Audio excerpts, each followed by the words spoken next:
Qani, okej ti? Ore Dio, nuk kemi warm-up sot vlla. S'kemi warm-up? Jo. Okej, atë po vej sigla pra. Hajde, çao. Gati jemi, fillojmë.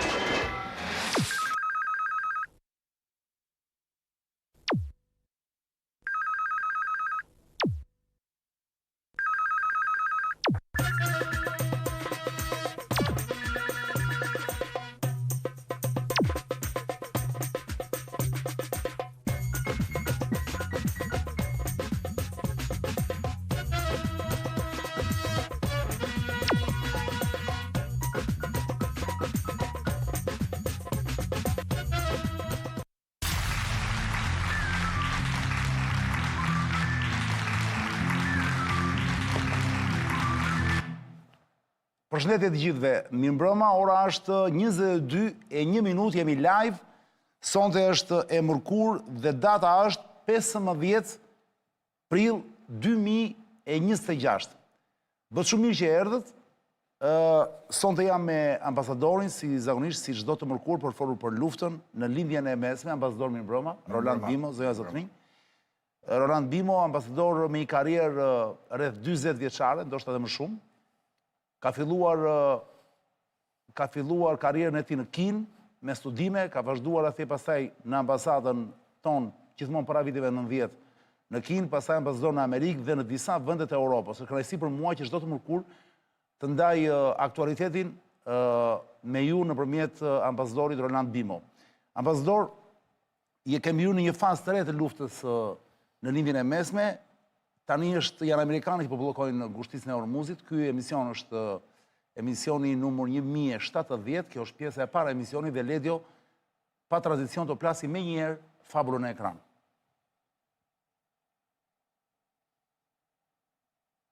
Po, kemi dhe...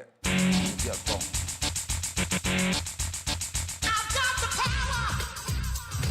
Nuk është kjo muzika, për çon si ka, na është se kemi një djalë tjetër sot tek audio, që ka zëvendësuar atë që kishim, nuk ka problem, sa të updatetohet pak. Po, me vones. Tani nuk na duhet, shumë vonë. Too much. Jo, too much. Too late.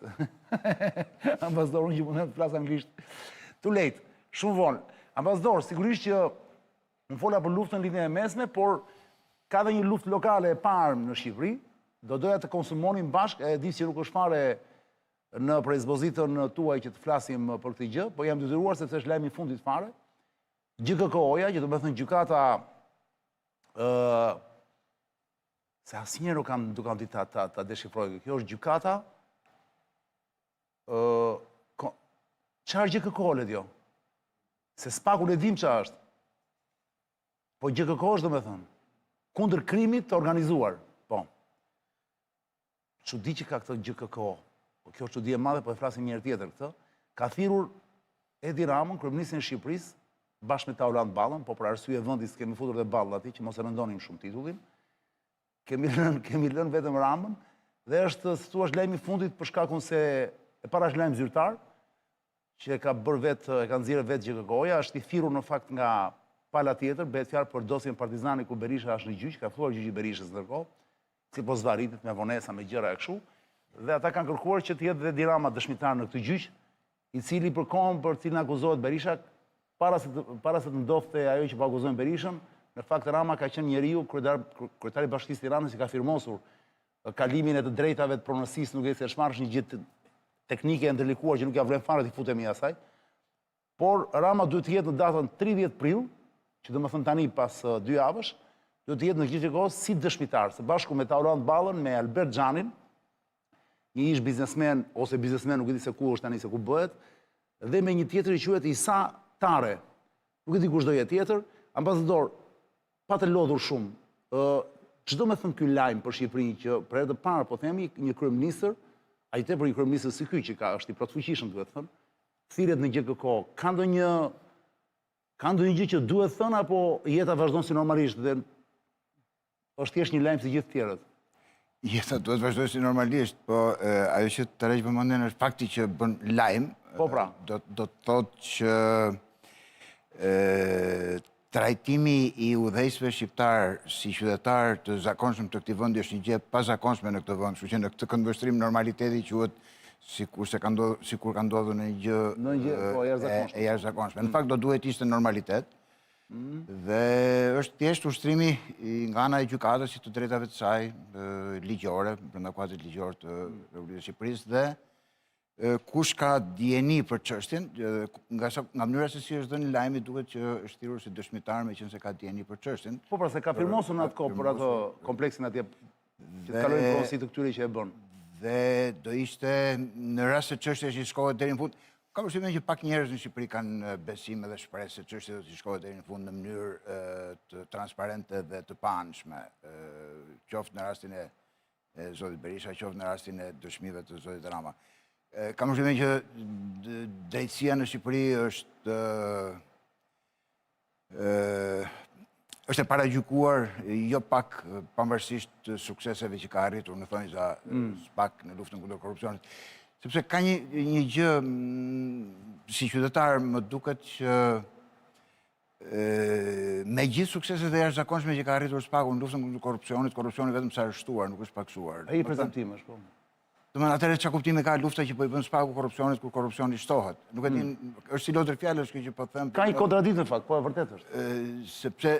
Sepse është i gjithë sistemi që nuk funksionon dhe nuk ka se si SPAK-u brenda një sistemi të mund të funksionojë kur i gjithë sistemi nuk funksionon. Qartë. Domethënë nëse ke makinës sikur mjafton fshirësja e xhamit mos i funksionojë nuk esën dot. Po, është e vërtet kjo gjë. Dhe këtu SPAK-u mund të jetë një kreaturë e përsosur, por brenda një të tëre që nuk funksionon, nuk ka se si të funksionojë. Dhe prandaj përdhon këto kontradiktat të natyre që arrin shumë suksese, por korrupsioni nuk e lufton dot. Qartë. Interesante është për të parë në fakt ambasador në datën 30, cili do të jetë qëndrimi i zotit Rama, çfarë qëndrimi do mbajë ai në ato minuta që do flasi, pra se thuash, sepse njerëzit me të cilët kanë folur sot pasi doli ky lajm, janë akoma nuk e kuptojnë mirë, domethënë e para, a do të shkoj Rama, a duhet të shkoj sipas ligjit vet në gjykat apo mund të përfaqësohet nga një avokat. Disa thonë ligji e duron të shkoj vet kur është cilësinë e dëshmitarit, pra nuk mund të çojë dot dikë tjetër në emër të tij. Një. E dyta, nëse shkon, cili do të jetë, se thuar cila do të jetë narrativa e tij, se ai do flasi atje. Do të jetë një narrativ e cila do lexohet si një mbështetje ndaj drejtësisë dhe sulm ndaj Berishës, apo do të jetë e kundërta, do të jetë një narrativ e cila do lexohet si një mbështetje, po themi, indirekte ndaj Berishës. Pra janë të dy në këto momente, përveç se njëri është dëshmitar, tjetri po gjykohet, është i akuzuar, i pandehur, po do jenë të dy në një lloj, pra në një vijë, në një referencë, në një kështu thuaje, gjatësivale. Bravo, në një gjatësivale apo do të jetë ndryshëm. Kjo e bën interesante lojën e brendshme. Nuk është një lojë e madhe shumë në fakt, por ideja është për të kuptuar është thjesht një stacion i zakonshëm i drejtësisë që thret Ramën tani, apo ka një prapavi nga mbrapa, pra që do thotë fyerja e kësaj tabuje, pra që Rama, ky njeri që ka gjithë fuqitë dhe ka kapur gjithë sistemin në këtë vend prej 13 vitesh dhe prit ta ketë akoma dhe për shumë vite. Më në fund, pas kësaj dalje përballë gjykatës si dëshmitar, është një Ram më i fortë apo një Ram më i dobët? Është një Ram më i dobësuar apo një Ram më i fuqishëm? Të gjitha këto janë pyetje në fakt që ne sigurisht do t'i trajtojmë edhe me të ftuarit e tjerë para datës 30, për të kuptuar pikërisht çfarë pritet të ndodhë. Pra se thuash, do jetë një thyeri kjo, do hyjmë në një epokë të re, ku dhe kryeministrat në Shqipëri do thiren dhe ata do shkojnë, detyruar të shkojnë, apo do gjejnë gjithmonë mënyra ose për ta shtyrë ose për ta devijuar. Le të kujtojmë që Albin Kurti për shembull në Kosovë ambasador, deri para pak kohësh ka refuzuar të shkojë në gjykatë, kanë thirrur edhe Kurti në gjykatë, dhe ai ka refuzuar të shkojë. Pra se thuash, ende nuk duhet, jemi akoma në errësirë, por ne këtë po trajtojmë sot sepse është lajmi sot që ndodhi. Ajo që mund thuhet me siguri është që çdo gjest, çdo fjalë, çdo gestikulacion do shihim me lupë, me jashtëzakonisht vëmendje dhe do të ketë interpretime nga më të ndryshme. Kështu që vëmendja e publikut duket që është jashtëzakonisht e shtuar në rastin e vajtjes së kryeministit në gjykatë. Për momentin nuk besoj se ka gjë tjetër çfarë mund të thuhet në kuptimin e brendësisë së lajmit. E thele, e përmbajtjes. Së përmbajtjes. Është thjesht jemi në nivel komunikimi akoma tani. Por duke Thjesht komunikim është. patur parasysh që aktorët në skenë janë kundërshtar politik Berisha dhe Rama, do të thotë që e gjithë ngjarja ka një intensitet politik të pazakonshëm.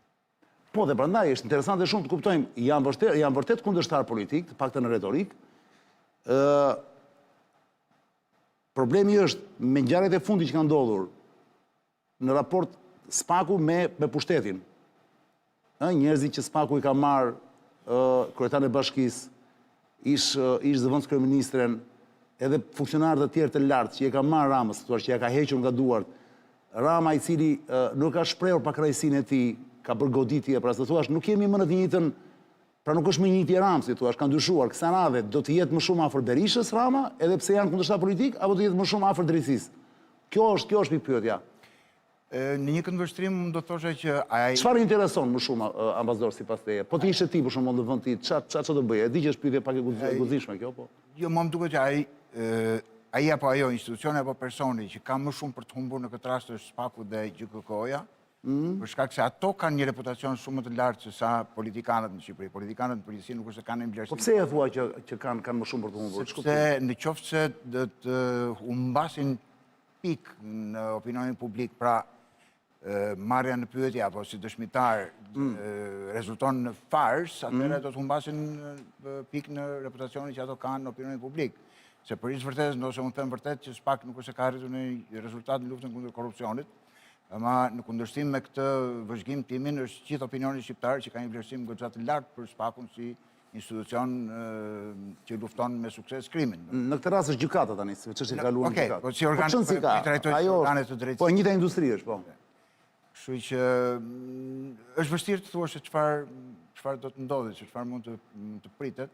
Ata kanë për të humbur, thua ti më shumë. Në rastin e Zotit Kurti në Kosovë, e kam ndjekur disi, për sa kohë mendohej që gjykata në Kosovë, apo prokuroria më saktë, mund të dukej sikur po krijonte një skenë para zgjedhjeve.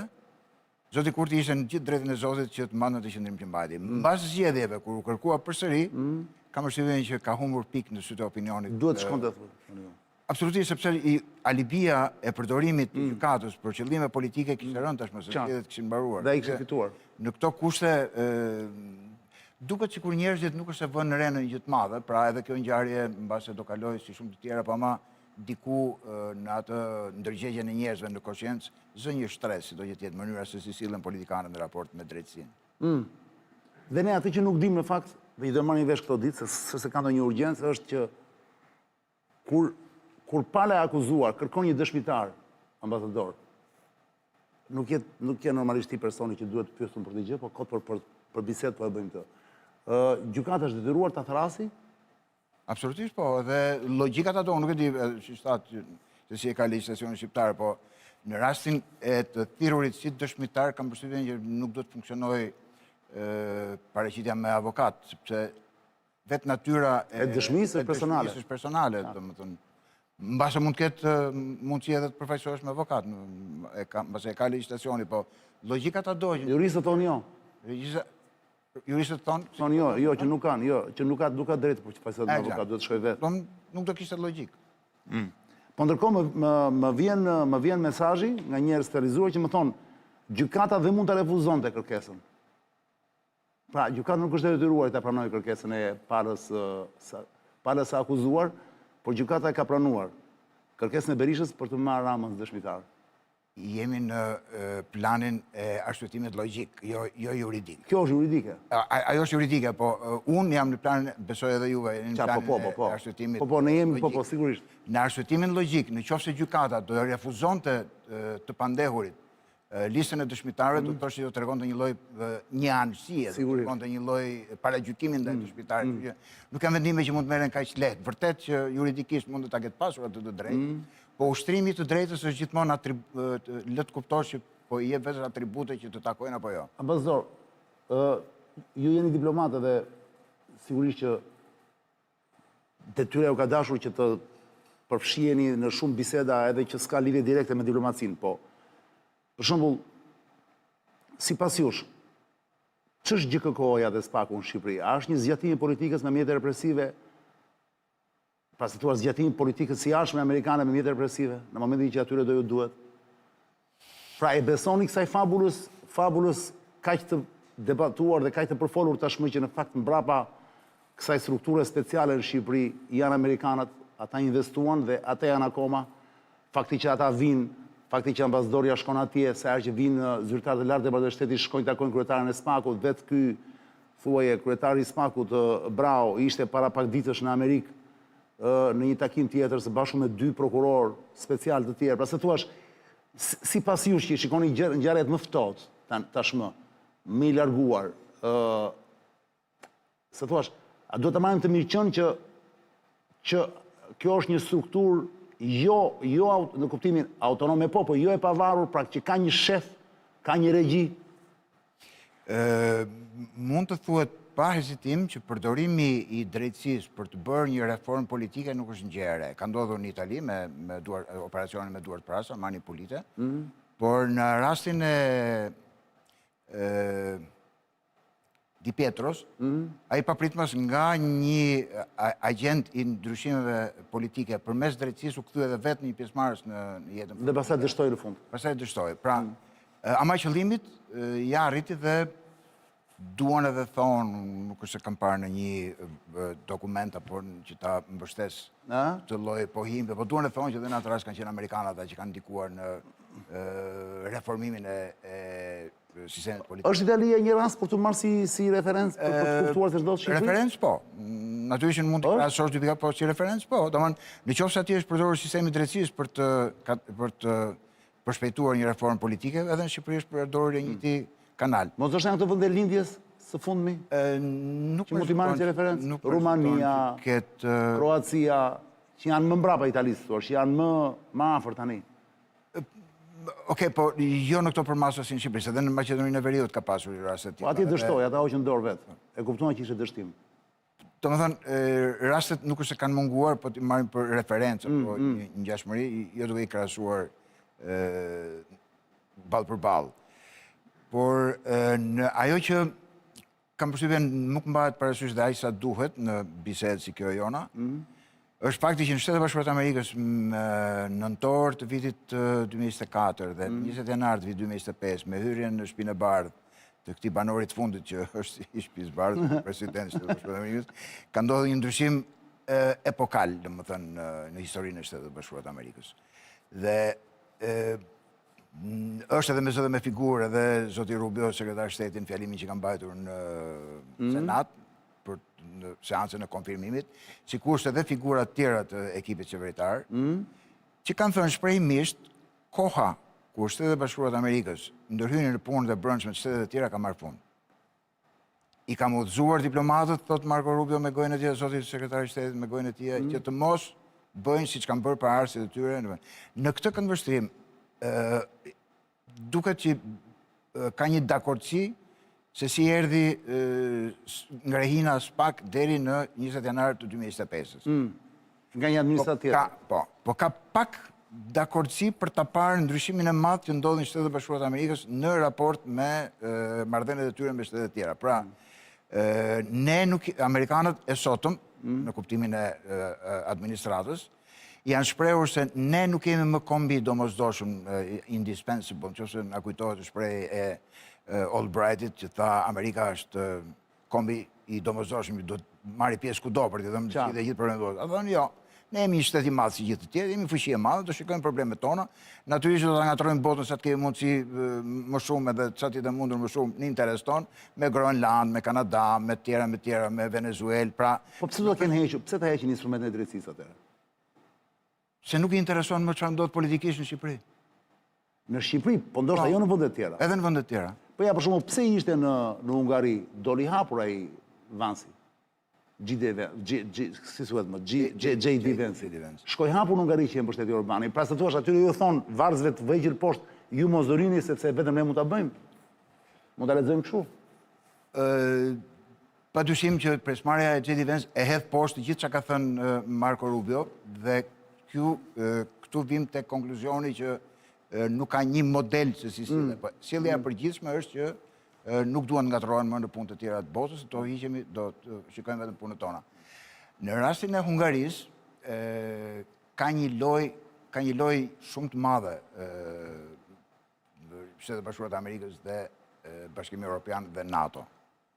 Nuk besoj që edhe vetë Orban ra viktim e kësaj loje të madhe që donte të luante duke qenë një shtet vetëm me 10 milion banorë. U futi një vrobull të madhe. Ishte një lojë që nuk e luante dot. Nga ana tjetër, do shikojmë se kush janë pasojat e asaj që ndodhi në Hungari, sepse ky zotëria që ka ardhur, ky ishte kundër Orbanit, po fjalimet që ka mbajtur janë të njëjta politikë si Orbanit, qoftë marrëdhëniet me Rusinë, qoftë marrëdhëniet me raportet me Ukrainën, qoftë në raportet me Bashkimin Evropian. Retorika është ndryshe. Qëndrimet janë po të njëjta. Kështu që do shikojmë dhe është shumë interesant fakti që pak vjet duke që politikisht zotëria është shprehur në të djathtë të zotit Orban. Qartë. Edhe për problemet e emigracionit, edhe problemet. Ja, ti janë bashkë njësoj të emigracionit, po.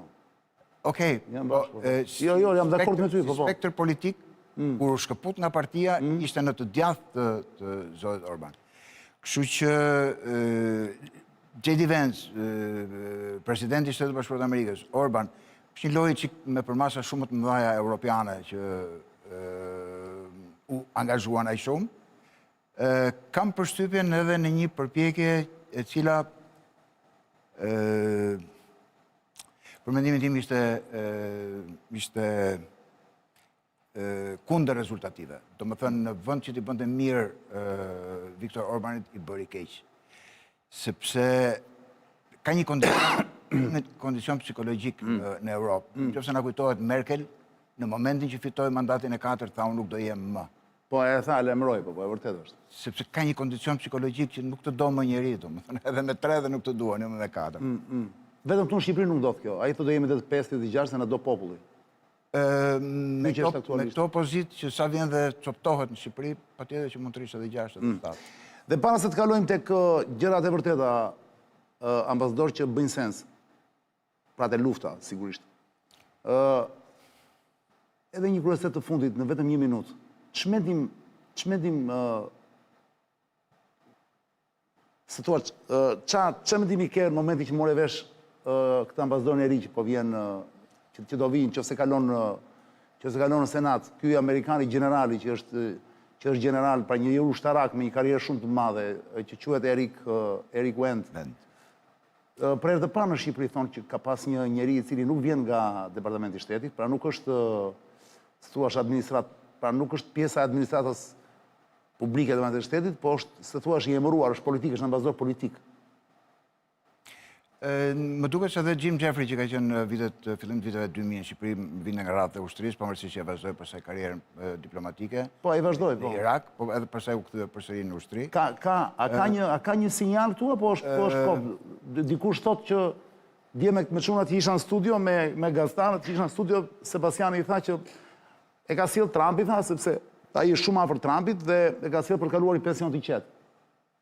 Ti mendon njësoj ambasador apo mendon që ka një gjë mbrapa? Shiko, është shumë e vështirë, më kujtohen ora e letërsisë në gjimnaz ku ai mësuesi mundohej që të komentonte çdo strofë, të jepte një ngjyrë që mendonte ai se kishte dashur të thoshte autori, ndërkohë që autori mbase kishte dashur të thoshte një gjë krejt tjetër. Edhe në këtë rast ne jemi në hamendësim. Në amendësim jemi, nuk jemi në analizë fare. Ndoshta është krejt, rastësi është absolutisht. Po nëse nuk është rasti, çfarë është? Unë do thosha që kohrat që kemi përpara janë shumë të vështira. Nëse kryeministri i jashtëm i Izraelit thotë që do ketë luftë Izraelit me Turqinë, nëse parashikohet që në këtë luftë do ketë edhe një kontradikt ushtarake Turqi-Greqi, do të thotë që kjo trazira dhe lindjes mesme mund të kenë një paqëtim të përkohshëm dhe pastaj të përkeqësohen ndër. Dhe një ushtarak në Tiranë do kishte një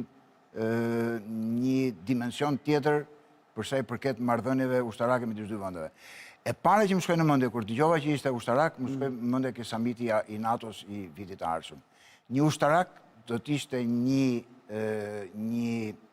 lajmëtar më i fuqishëm që të ndikonte për pjesëmarrjen e presidentit në samitin e NATO-s në Tiranë. Të Trumpit. Po.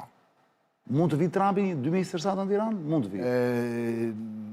Mua është një kontradiktë e madhe midis asaj që ti do që të ndodhi dhe asaj që të thot arsyeja që nuk do të ndodhi. Më intereson kjo që Arsyeja thotë që nuk do të vi, sepse po të shikojmë në 2 mbledhjet e fundit, edhe sekretari i shtetit, edhe sekretari i luftës i Shtetet Bashkuara të Amerikës nuk kanë marrë pjesë në mbledhjet e radhës të NATO-s.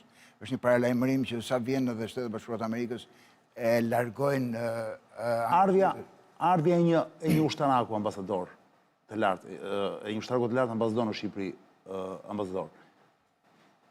Ju mendoni si është një shenjë mirë për të ardhmen, apo është një shenjë, pra është një gjë që paralajmëron paqe apo luftë? Le ta themi kështu, thjesht për ta përmbledhur në marrëveshje fjalë. Paralajmëron luftë korat këqija, po përgatitje për luftë. Pra, në momentin që ti përgatitesh për luftë, do të thotë që po lufton për paqen.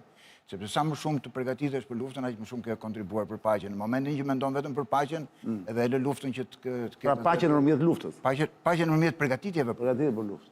Kështu në këtë këndvështrim ndoshta do na kujtojë edhe neve që ekzistenca e një shteti varet edhe nga ushtria. Pra, duke qenë një general ambasador, do të na thotë që edhe ne do të kemi një lloj koncepti ushtarak për organizimin e shtetit.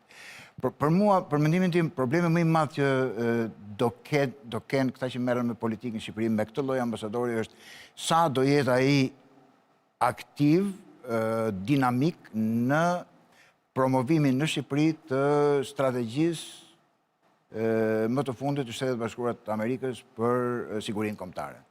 Është një dokument që është botuar në nëntor-dhjetor të vitit kaluar, i cili është totalisht në kundërshtim, në kontrapunkt ideor me politikën e jashtme të Shqipërisë, në kuptimin e integrimit në Bashkimin Evropian, ku sipas këtij dokumenti, Bashkimi Evropian shikohet si një strukturë jo demokratike, e cila nuk duhet të ekzistojë, sepse shtyp të drejtat e popujve dhe mohon drejtat demokratike të popujve, dhe aty Shtetet Bashkuara të Amerikës angazhohen që të punojnë me patriotët, pjesë e cilëve është dhe ardhur në mitingjet e Orbanit, dhe do të mbështesin AFD-n apo krahun e frontit në Francë. Rassemblement National. Kështu që në këtë atmosferë ku ne mezi po presim që të hyjmë në Bashkimin Evropian, nëse vjen një figurë kaq me influencë në këndvështrimin si shikojmë neve ambasadorin amerikan.